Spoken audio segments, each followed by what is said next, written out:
temporarily anyway. Hello and welcome to the Inside Scoop. I'm Pat Riley. We want to welcome our guest. We have a candidate for Congress with us, Joseph Selvaggi. Thank you for joining us. It's a pleasure to be here. Thank you very much for having me, Pat. Yes. Now you are running for Congress for one of the two districts that Raynham is now involved in. Indeed. I'm running for the 8th Congressional District. Raynham has the honor of having 2 congressional districts in one small town. For the first time. For the first time. I'd like to say you're going to have twice the coverage, not half the coverage. So I happen to be precincts 1 and 2 of Raynham, but it's 1/9 of the state. For your listeners who weren't aware that things have changed, Massachusetts as a state lost one of its congressional districts. So we used to have 10 congressmen that would go to Washington. Now we'll have 9. So the same state was divided into 9 pieces instead of 10. Because we lost population? Or? Well, that, but more than that was that the rest of the country grew at a faster rate than we did. So we only have 435 members of the House of Representatives. We always have 2 senators, 100 senators for the nation, 50 times 2, but it's a proportional share of the House of Representatives. So we're 9 435ths of the House of Representatives. Back when we were one of the original colonies, Massachusetts was terrifically important. Now we're only 9 out of 435. So it's a very large district. Raynham represents the southern edge of the district. It goes all the way from Boston down to Bridgewater along the coast. I like to tell people it goes from the Swan Boats to Scituate. So it's quite a big place. 24 towns, 3 cities, Boston, Quincy, and Brockton. And then many of the very smaller bedroom communities, if you will, like Raynham is part of the district. So that's a very large district. It is. It's a 700. Diverse district. A diverse district. 727,514 members of that diverse district. So we have urban centers and we have more rural centers, like the beautiful town of Raynham. It's rural, but what I like to tell people is how the cities go, so go the suburban or surrounding communities. We perhaps may love to live in a beautiful community like Raynham, but we need some place to work. And if our cities like Boston and Quincy and Brockton thrive, if they're good places for businesses to open up, then all the towns will follow suit. I think we'll all do better. Everything from job opportunities to home prices, all are a function of a regional dynamic, not merely town by town. Tell us about your background. Sure. Well, I will say, first of all, I'm the grandson of immigrants. I'm a Navy veteran of the first Gulf War. I am a graduate of Worcester Polytechnic Institute and Harvard University. But perhaps what I'm best known for is I'm an entrepreneur. I'm a guy who started a company called Plaster Fun Time. It's a drop-in painting place for kids. It was an idea we came up with 17 years ago. Our first store was in Reading. And since it was a good idea 17 years ago, we've grown it to stores all over Massachusetts. We actually even have a manufacturing company in Somerville. So in a nutshell, kids come in and paint plaster figurines. I started that company 17 years ago really for the simple reason, same reason I'm running for Congress, which is to say I wanted to change the world. I wanted to make the world a better place by improving children's self-esteem. I like to say they walk in thinking they're great painters and they leave absolutely certain they're great painters. So what was a good idea 17 years ago now employs nearly 60 people here in Massachusetts. We do nearly 10,000 children's birthday parties a year. And I'm very proud of what we've built, and I think it informs me as a candidate for U.S. Congress. Absolutely. Where are some of the locations? Well, in the district, the closest here would be we have a store in Braintree and in Dedham. It's not in the district, but I guess it's close to us in Framingham or in Newton, and then various locations around the state. Have you ever run for political office before? No, I've never been the candidate. I've helped others run for office. I've helped other local and congressional candidates run for office. And it was my hope when I was, again, as an entrepreneur, what I did was I decided to go back to school. I went to the Harvard Kennedy School with the expectation that I would learn everything there was to know about how government works and then perhaps work on someone else's campaign. One thing I learned while I was at the Kennedy School is that the world is in a bit of trouble. That when you do the numbers and you realize and you look behind the curtain and you see how bad things are, you realize there's no time to waste. We're in a very, very difficult situation. And their motto is, if not you, then who? If not now, then when? That was never more true than right now. I think our country is in dire straits. I don't want to be known, or perhaps our parents or grandparents may be part of the greatest generation. I don't want to be a member of the last generation because we are in some deep trouble right now. How do you assess that? How do we get here? What do we do wrong? That's a very good but complex question. I like to tell people that if we talk about the problems, right now we're borrowing a great deal of money. And people are fond of talking about how much we borrow, that we're borrowing from the Chinese perhaps. But I like to say, well, the Chinese want their money back. What we're doing is borrowing from our children. And the magnitude of that borrowing, just last year alone, was $1.6 trillion. Now, trillion sounds like a big number. I say it rhymes with billion, it rhymes with million. But to put a fine point on it, the tsunami in Japan last year, it was an earthquake that leveled cities and then were washed away by a tidal wave. And then a nuclear meltdown made a catastrophic event. That whole event cost Japan $300 billion. So last year alone, our government borrowed, not spent, but borrowed more than 5 tsunamis. That's the magnitude of the problem. I also point to the fact that I think many of your listeners may know this familiar quotation about the fact that we borrow 40 cents out of every dollar. That may not sound like a lot. To me, it sounds like a lot. But to put that in perspective, that represents the entire cost of our federal government and our defense. So that means all the 60% that we take in taxes goes to Social Security, Medicare and Medicaid, and the interest on the debt. So were we to close down our government and wipe out our Department of Defense, we still don't take enough in taxes to support the entitlement programs as they exist today. So the first step in solving a problem is addressing the magnitude of the problem. These are not small tweaks we need to make. These are profound reforms that we need to make to our tax structure, to our healthcare system, to our entitlement programs, and we need to have someone with the leadership and the courage to go to Washington and say, the status quo is unacceptable. What's your campaign strategy? Because obviously you have ideas what you want to accomplish, but you have to get elected. Sure. And it's a large district. That little thing. Yeah, sure, it is a large district. Well, and you are running against an incumbent. I am running against an incumbent. Even though he hasn't been our congressman. He hasn't been your congressman.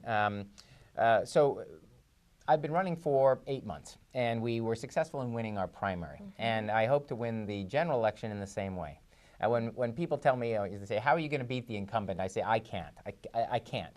You can beat the incumbent. And what we effectively have to do is energize the people in the respective communities to get behind the candidate. They understand how their community works better than I do. So what we have are team captains in each of the 24 communities. In the case of Boston, we actually have ward captains. And they have lists to call, doors to knock on, and ways to get activated. They stand out, do standouts, have lawn signs. I learned firsthand, and I learned this at school, but I didn't really believe it, that campaigns and people get elected by boots on the ground. Ideas are terrific, and I think many of your listeners decide on who to vote for by who has better ideas, and I hope they do that. I think we've got the best ideas. But a good portion of the victory is attributable to door knocking, to standing out, and really just getting out and meeting people. I speak to any organization that'll listen to me, and I'm happy to take any questions. I hand out my business card, an unfiltered business card. Someone, if they have a problem, they can call me directly. It's interesting being running for Congress. I get calls. I got a call from just last night from a woman from South Boston who was very unhappy about where they had moved a dog park. It was near her retirement home. She can hear the dogs barking, and she considered this an important issue to talk to a congressional candidate. I was flattered to have gotten the call, and I reminded her just what you had said, which is, I can't solve your problem if I don't get elected. So there are big problems, but again, it doesn't matter unless I get elected. So what I'd say to your listeners, this is not a spectator sport. This is not like watching the Red Sox. If you want change, you have to do something. There's no department in charge of making sure the right guy wins. It's you. So if there's one message I'd like to convey to your listeners, it's that you should get involved. Your future's on the line, your children's future's on the line, and this great country is at risk. I think we need to make some big changes. Well, you see the presidential race is tightening, the Senate race is tightening, so obviously there's possibilities for election there on both sides. Well, if you look at the district the way it's drawn now, there have been Republicans, and I am a Republican, that have won. You look at Scott Brown took 56.1% of this district as it's drawn today. Charlie Baker took this district as it's drawn today. So there's always an opportunity. But it's not a referendum on Republican versus Democrat. I really believe people are looking for a change. They know that the person who's the incumbent isn't going to change. And we know, because he has a record and I don't, that we can look back on the past 11 years and say, well, what has this guy done for us? And really, I've yet to run into someone who says, you know, I think he's made our state, our district, our country a better place. He's effectively done nothing. So if we can let people know that there's a choice, I think we've got a real shot. I think Scott Brown paved the way and let people know it's always good to have a choice. You can't run a single-party state because nobody's right all the time. Now, I don't know if my wife's listening. Not even my wife is right 100%. Now, what would you do if you are elected? What would be your priorities, and what positions would you take? Well, I mentioned our debt, our deficit, and our jobs situation. For me, jobs is a big part of the solution.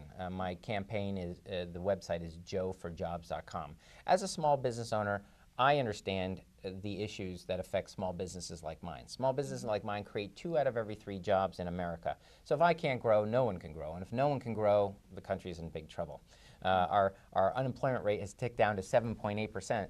It just shows you how our expectations have changed. If that's a good number, I remember when George Bush was running, 5.4% was an unacceptably high rate at that time. So I'd like to see small businesses like mine be able to hire. So what keeps me from hiring? The cost of employees and the cost of doing business. So the 3 major areas that I would address in Congress would be our tax code. It's 88,000 pages long, and we have the highest corporate tax rate in the world. Regulation, again, terrifically complex and not designed for people like me. And then the cost of health care. From day one, Plaster Fun Time, as small as we are, health care is a priority. All of our employees had health care from day one. We paid half their premium, they paid half the premium. And as the years have gone on, those double-digit increases in health care premiums have meant that despite the raises they get each year, their take-home pay is actually less each year. That has to end. We've seen what's happened with Obamacare and the promise that it was going to bring down health care costs. As a guy on the front lines, it hasn't brought down my health care costs. And in fact, what I see is the projections to the future. It's added 31 million people to what I believe is a profoundly broken system. And we haven't hired any doctors. We've hired IRS agents. So I don't think that the president himself believes that Obamacare is going to bring down the cost of health care. That we have to address that issue. If we can bring down the cost of health care, we bring down the cost of hiring people. You bring down the cost of hiring people, it makes it easier for people like me and larger businesses. And I say every large company was once a small company like mine. So if we can get people like me thriving again, the country back to work, you've got more people working, more people paying taxes, and we've got a little more flexibility on how we solve things. The other issue is, of course, our tax code. It's 88,000 pages long. None of those pages are exemptions written for me, and perhaps not for you either, Pat. So those are written by powerful lobbyists and powerful interests that go to Washington and petition their congressmen for an exception. If you analyze our tax code, as I say, we're not taking in enough taxes. We've got about $1.3 trillion worth of what's called tax expenditures. These are exemptions given to powerful interests that allow them to avoid paying their taxes. Now, it may not sound like a Republican to say everyone needs to pay his fair share, but I think when I listen to the voters in the new 8th District, that's all they're asking for. They want everybody to pay his fair share of taxes, and that's what I'm for. As a small business owner, as a working man like the people in the district, I just want a fair shake. And we have to realize when our leaders are in their meetings making their policy decisions, you and I are not invited. The people who are invited are very, very powerful interests. I'd like to see an end to that. I'd like to see a simplification. I believe sunlight is the best disinfectant. We can simplify our tax code, apply it more uniformly to everyone, and I think we'll find in that solution the opportunity, in fact, to actually reduce rates. That shouldn't be as complicated as it sounds. For the cynics on the left will say, well, GE and the rich millionaires and billionaires, they don't pay a cent of taxes. I say, okay, then if you want to raise their rates, let's say we double their taxes. What's 2 times 0? effectively, that's my point. Right. Saying it's not their rate; it's the fact that it's not applied to them. It's what they actually pay in taxes, not their tax rate. So I think those are some powerful changes. Again, when we talk about tax rates, I said we have the highest tax rate in the world. It's 35% here in the United States. The average of the countries that we compete with, they're called the OECD nations. They're the modern nations of the world. The average among those nations is only 25.8%. Now, when I chose to put my factory in Somerville, I had a couple of things to decide. I live in Boston. I said, well, where would I like to have my factory? I could put it in Cambridge. I could put it in Boston. I could put it in Somerville. I wanted to be where the people were. That satisfied her. I wanted to be close to my house because I want to keep an eye on the place. Right. But I wanted the lowest tax rate. And in fact, Somerville has a commercial tax rate, $6 per square foot lower than Boston. That made my decision easy. Sure. Love Boston. Somerville was cheaper. I don't have the opportunity to go beyond those choices. But if I'm Boeing, if I'm Apple, if I'm GE, I can choose between the United States, I can choose China, I can choose India. If we're not competitive tax-wise, regulation-wise, cost of healthcare, they're going to take their factories elsewhere, despite the fact that any good factory site person wants to be near where the educated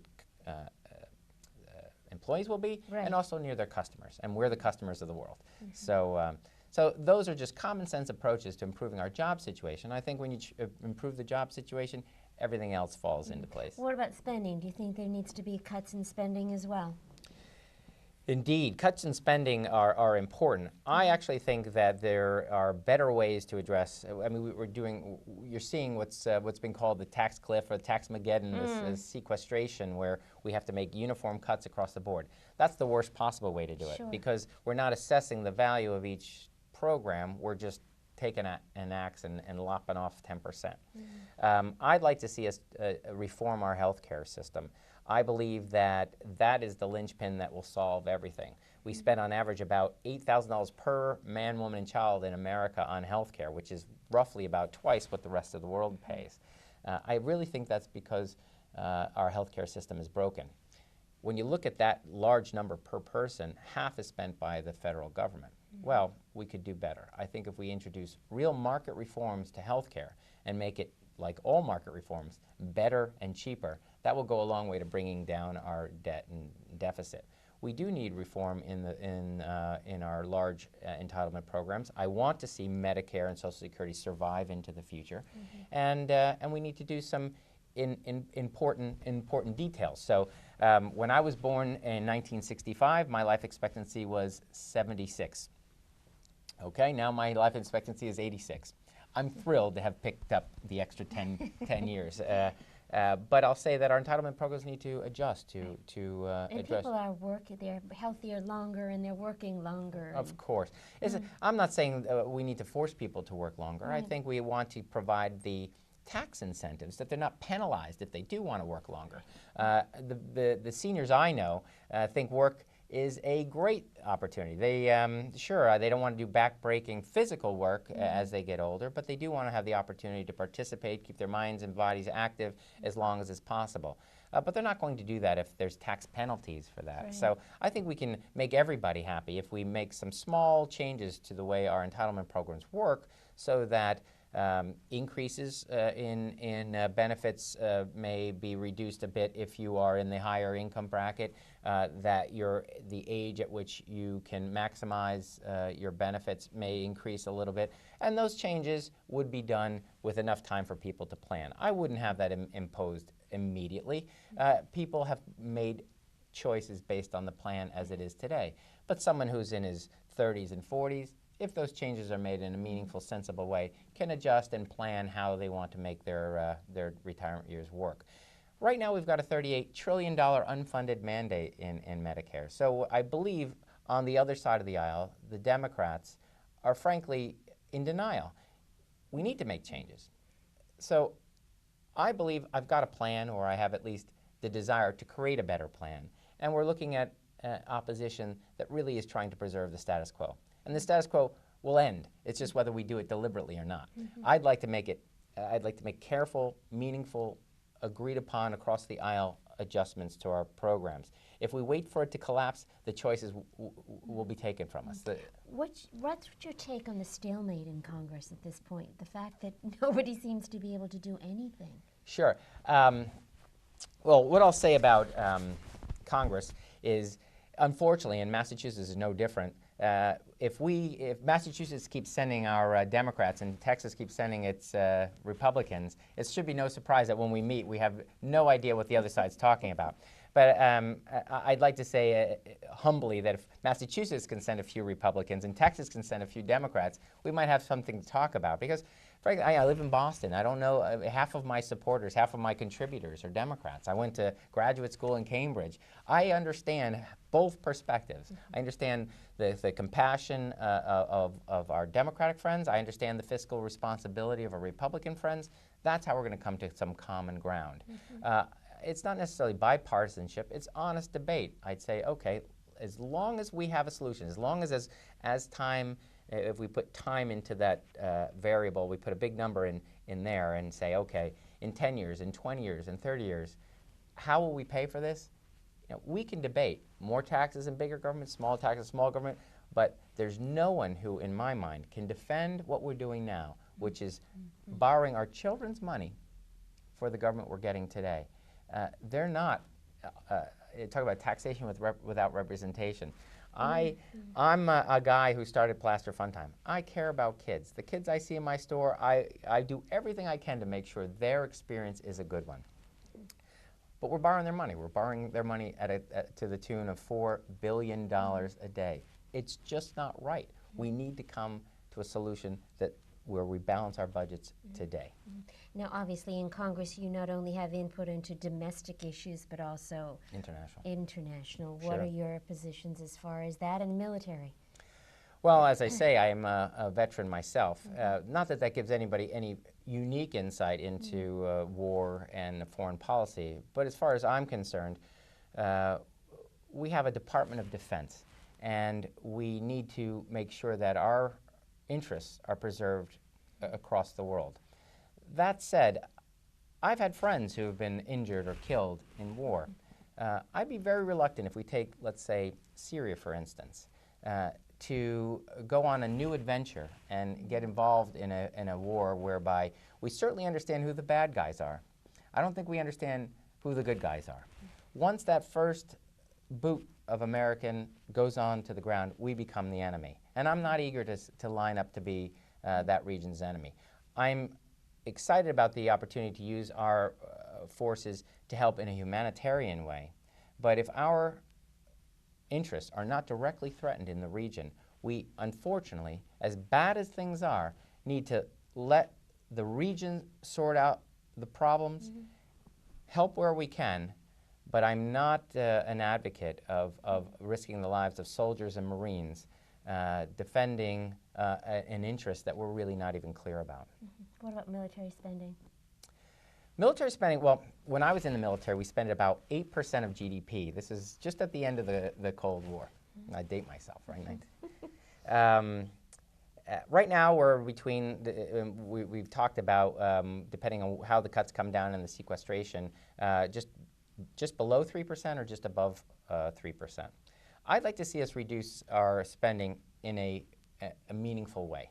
There are many programs that even the Department of Defense doesn't think is a good idea. So there are ways to reduce, but I don't want to reduce our readiness. We have all kinds of threats across the world. We want to make sure our goods and services and products can flow freely around the world. And that is both in the Middle East, we hear about that a lot, but also on the other side of the world, in Asia. I want to make sure that our military is strong enough that it doesn't encourage other militaries to challenge us. I've often had it quoted, and again, we talk about the Kennedy School and public policy issues, that our defense budget is more than the other 17 countries combined. You can look at it two ways. One is it's either absurdly high and gratuitous. It's unnecessarily high. Or you can look at it the way I do, which is to say, by virtue of the fact that we do have a strong military, it discourages or makes unnecessary for all the other nations of the world to spend huge amounts on their Army, Navy, and Air Force, The Marines. quote I heard the other day is the only way to win a war is to prevent it. To prevent it. I would love to, and we've done that. I don't want to go back to the good old days of the 1930s where all of us had about the same force, and war ensues, and its result is a coin toss. So we came to the brink, and there's still many of us alive today who saw World War, and I don't want to go back to the good old days. So as it is now, I think our military is effective. It is enough of a deterrent to others to build up their own forces, and I think it's an assurance to the rest of the world that as long as we don't go on all these adventures abroad, and we do use our force for humanitarian reasons and to keep lines of communication, lines of commerce free, that's about what people are looking for. They don't want us nation building. I think we should be involved diplomatically in nation building. We should do what we can to encourage democracy in the Middle East and elsewhere, but militarily, that's another story. I don't want to see soldiers and Marines committed to nation building. Believe it or not, we just have about 3 minutes Oh left. my goodness, so it's what zooming, else would it's you zooming like by. to tell our viewers? Well, what I'd say to your viewers is that this contest, this race, is not about Republicans and Democrats. It's not about left and right. It's about the status quo, if you believe that is the way forward, or we need profound change. I often quote my brother, who's not into politics, and he says to me, don't worry about all that stuff. Just answer one question. He said, why should I care? What does it matter to me who I send to Washington as my representative in the House of Representatives? And it's my hope in this conversation I can make the point. I'm challenging an incumbent who has a very, very light record of legislation, one who has very poor marks as far as his scores against waste. He has been on the banking committee through the banking collapse. He's effectively not done a good job. Now, I don't want to bring up baseball, but I like Bobby Valentine. He's a good guy. Our incumbent representative in Congress, he's a good guy. But if he's not getting the job done, you need to let him go and choose someone else. So I invite your listeners to go online. My website is joeforjobs.com. Find out about my policies and my background, and then make a deliberate choice. If you merely go into the voting booth and vote with the party, nothing is going to change. This great country and the future of your children relies on your vote. When I tell people I'm running for Congress, the number one question I get is, who died? Because they don't believe you can actually change or challenge somebody in Congress. And I'm saying America is about democracy and choice. We need to make that choice. We need to hold our leaders accountable. If they're not effective, we need to let them go and choose someone else who will be. So I'm honored for the opportunity to represent the 8th Congressional District. It's a very special district. It's where the Declaration of Independence was read for the first time. It's where one if by land, two if by sea in the Old North Church. It's the city of Presidents in Quincy. It's a very special district where our nation began. We deserve a real leader to represent us in Washington. With that, we want to thank you very much for stopping by and visiting us here on the Inside Scoop. Guest today, Joe Selvaggi, candidate for Congress. And certainly we want to encourage everybody to make sure they turn out and vote. Yes, thank you very much. Okay, Thank you very much. for being with us. We'll see you here on our next episode of the Inside Scoop. Thank you.